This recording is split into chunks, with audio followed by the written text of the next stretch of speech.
Fatima is my political mentor, my life mentor. کہ پیدائش سے ہی اب تک ہمارے روز باتیں ہوتے ہیں.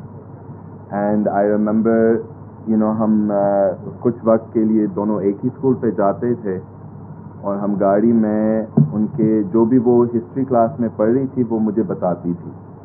تو فلسطین کے بارے میں وہ پڑھ رہی تھی، تو وہ مجھے بتا رہی تھی کہ تب 50 سال ہوا تھا. تو وہ مجھے بتا رہی تھی کہ 50 سال سے یہ لوگ اپنے ملک کے لیے لڑ رہے ہیں، ابھی تک ان کو ملک نہیں ملا جو کہ ان کا حق ہے. تو وہ مجھے فلسطین کے بارے میں بتاتی تھی. پھر کیوبا کے بارے میں وہ مجھے گاڑی میں بتاتی تھی. تو اس طرح کی میرے پولیٹیکل ایجوکیشن ہمارے گاڑی میں زیادہ ہوئی، سفر میں زیادہ ہوئی. اینڈ تو in that sense Fatima Zarni, and even now میں نے ان سے پہلے مشورہ لیا. میں شہید بھٹو کو ریفارم کرنا چاہ رہا تھا.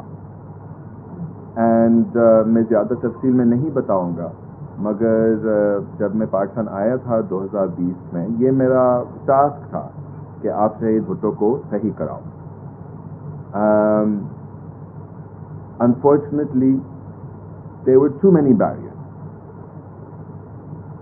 اور میں وجوہات نہیں بتا سکتا ہوں کیونکہ مجھے خود بھی نہیں پورا پتہ ہے، مگر لوگ مجھے بہت ہی ریزسٹ کر رہے تھے پارٹی کے اندر.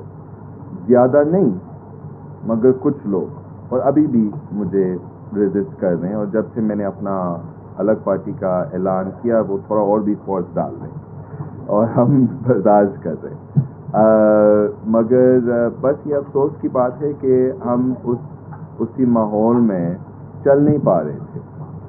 تو میں نے اپنے سسٹر کو بتایا کہ یہی سچویشن ہے، یہی صورتحال ہے پارٹی کا، اور یہی رکاوٹیں ہیں. اور 5 سال سے وہ آ بھی رہی تھی، خود بھی دیکھ رہی تھی. And she said to me کہ why do you want to burden yourself with other people's small problems جو کہ غیر سیاسی بھی ہو.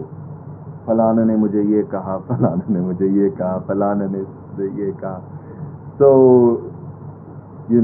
she said it's best you start fresh.